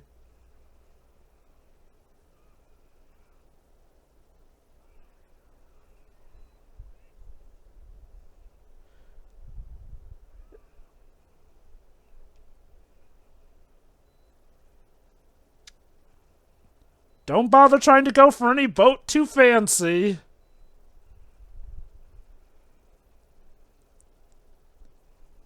Light 'em up.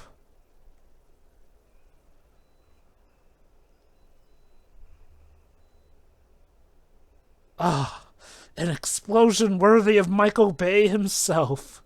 I don't know. I feel like Michael Bay explosion would be a bit more over the top than if that. anything, the explosion from before, the one with the propane smolder tank, seemed more powerful than this one. Yeah. I agree. That's actually a good point. Yeah, time to move. You know, the Bahamas sound like they'd be nice this time of year. What? Why? Oh. Michael.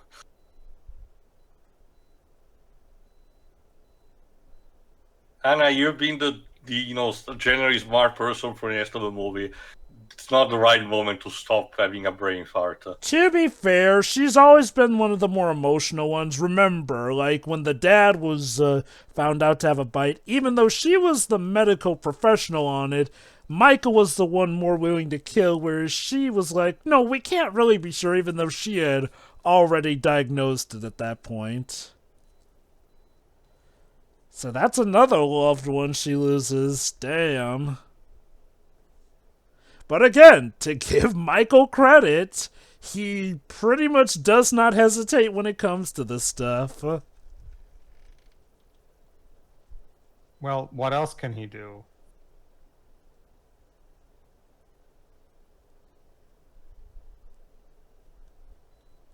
Also, America. Did I mention that?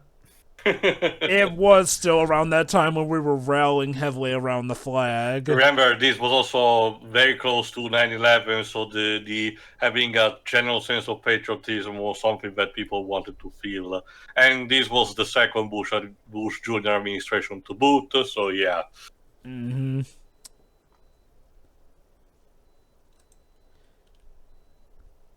So I guess I can mention this now. Ving Rhames did go on to say that he was sold on the project due to the diversity of the cast. And apparently, he said as well, with director Zack Snyder's track record of quote-unquote saying a lot with the camera without dialogue, he also jokingly stated, I want to be in this movie because the black guy lives. Fair.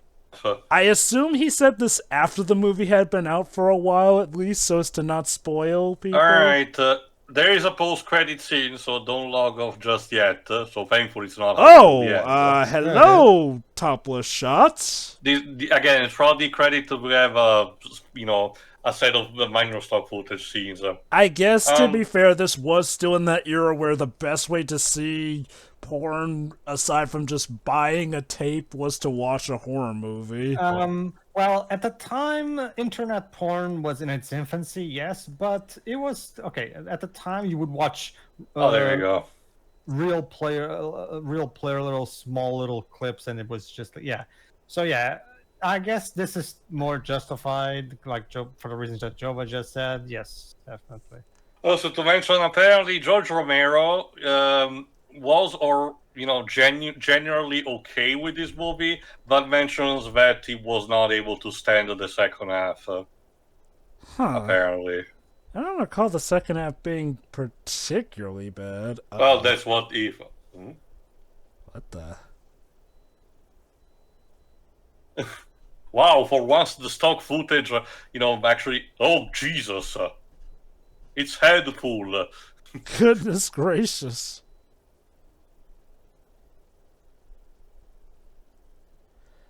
Okay. So apparently, even at sea, they may have to deal with zombies, and oh. Yeah. Oh, great. They're out of gas.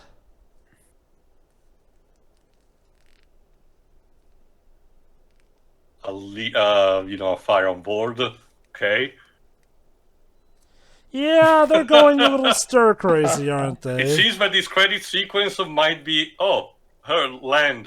This sequence might be a general jab at the found footage genre. Yeah, cute. Which at the time was relatively common. The first Wreck movie was actually released in Spain at this point, I think. It definitely kicked off high after Blair Witch, so yeah.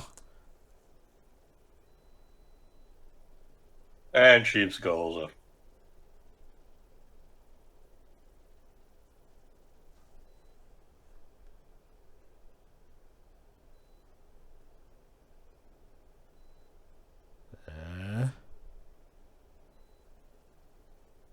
Oh, snap.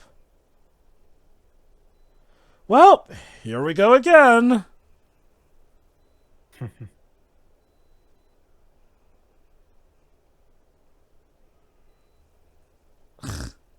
Song, seriously? Heavy metal tends to apparently get not just that. Okay, I don't remember exactly the title of this song, but I just say that it's used for a lot of memes, particularly also for Siva Gunner rips these days. Really? I don't know if it was movie actually popularized it. But anyway, I guess now we can say our final thoughts in the meantime, I guess. Apparently, just to mention, this was trying to be active. It was essentially polar opposite of what happened with the original movie of George Romero. The original movie was supposed to have a more, downer ending, but instead was retooled to be more optimistic. While in this, it was the opposite. It was supposed to still be, positive with the characters getting away. But apparently, the last second, it was retooled to have them, I guess, die by the zombies on the island. I don't know. Well. I don't know if they died. Like, it seems like they leave it vague enough. Like, they seem to be facing countless zombies on the island. They had nowhere to go and limited resources. I don't know, Jova. Anyway, final thoughts. I'll go first. Why not? This was okay, but maybe it's because I'm not super 100% into the zombie genre. This was a bit of a slow burn for me. Compared to Zack Snyder, the rest of catalog, even something like, say, Justice League, Watchmen, or 300, they felt, more easy to watch. Well, this one felt a bit too slow for my taste. I don't know, maybe it's because of the way it was telling. It's technically fine for the most part, nothing particularly wrong that I can think of, but you can definitely feel it's a bit of a slow start for Zack Snyder. I'm also not particularly seeing James Gunn's fingerprints when it comes to the writing. I can't believe, however, that the person who wrote Logan handled part of this project. A couple of, moments, particularly of drama and the character's hostility, really do feel like in that movie, so there is that. Again, it's nice that some of the cliches are averted. occasionally you still have the characters being a bit stupid, but unfortunately it had to be expected at the time, you know. But overall, it's fine. Definitely not on my top when it comes to, you know, Zack Snyder movies, but it's definitely, you know, a decent enough start for him. Jova? Yeah, no, I had a fun time with this movie overall, and like, to me, okay, when it comes to the ending, I'm gonna assume they're okay since Ving Rhames considers it a movie where the black guy lives, so for all we know, the guy just dropped the camera. But okay, that stuff aside, I feel like it's best to describe this movie as fun. Or at the very least, like, it's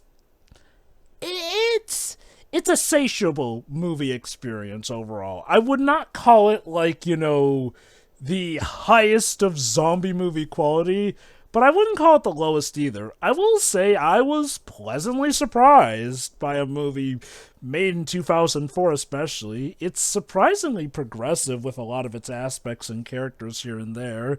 It's nice that we do get a relatively diverse cast, and hey, some of the character development from, again, even one of the bigger assholes is welcome overall.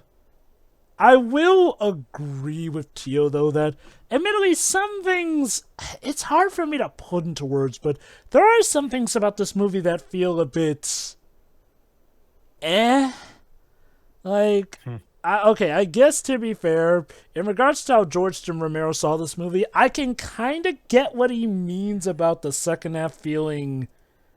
Okay, I wouldn't agree that it felt slower, but it definitely feels like, well, I guess honestly to me the second half feels, if anything, maybe a bit more rushed, if anything, since I guess by that point we find out more or what we need to know about the characters or whatnot, but it feels like some stuff just comes and goes. That being said, I can't really find that much particularly wrong about this movie, honestly. It executes stuff relatively well. I feel like we get to know the characters. Heck, even Andy, who doesn't really get to speak much, but communicates in other ways, essentially. So it does feel like each death matters to an extent, even when some of them do come relatively rapid and out of the gate overall. And I do like how they can balance it with a sense of levity, too. Like, yeah, the serious moments are deadly serious, but it's nice that we can have some good humor and some good upbeat stuff here and there. But of course, there is still the tragedy. Zack Snyder definitely meant it when he said he wanted to make this movie feel like a heart attack at times. Well done, Snyder. I just hope you didn't kill anyone with that. Also, apparently, I found a bit of extra info. The reason why I also got the post-credits scene, quote-unquote, the movie was originally supposed to end with the character shooting himself and the others getting away. But apparently, focus groups testing mentioned that it felt too abrupt, and that's why they did the reshots for the final bit. But yeah, the music was good overall. Well done, Tyler Bates, well done. The cinematography overall is good too. Yes, there is some of that classic slow motion, which feels a bit silly, but I'll give Snyder credit. It feels like each of the slow-mo bits actually do serve a purpose of, you know, serving to make things look cooler rather than just doing it ad nauseum. Like Phaedra mentioned, the seeds. The seeds. But no, overall, it feels like Zack Snyder knew what he was doing. James Gunn definitely has a bit of early installment weirdness or edgy teenage phase in some of the writing, but for the most part, the screenplay feels well. Now, how much of that is strictly thanks to James Gunn or the script doctor who they called in to maybe patch up the script, I don't know, but overall, I feel like this movie comes together to be a relatively well experience. If you're into zombies, definitely give it a look, and heck, even if you aren't, I'd say still give it a look, since it does feel like this helped codify a lot of tropes we would later see in zombie media. Good stuff, good stuff. Alright, Pedro, close us out. Yeah, I'm pretty much in agreement with Teo here. Like, it's fine for what it is, but like as someone who enjoys the zombie genre to a decent extent. Let me put it this way: like usually the zombie fiction to me is usually at its best when it's contrasting the zombie apocalypse to a very human story to counterbalance, like, and to give the thing, like, basically kind of like how the machine apocalypse of Terminator really gives room for a really strong human story in the first two Terminator movies, right? That being said, I understand that there is an audience for popcorn zombie movies, and that's basically what this is.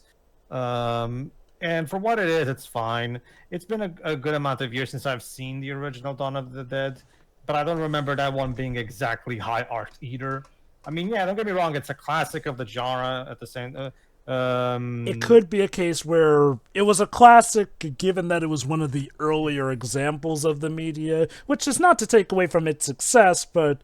when you compare it to newer, more refined stuff... It's like, again, that being said, again, while this is not entirely for me, I understand that, again, it's fine for what it is.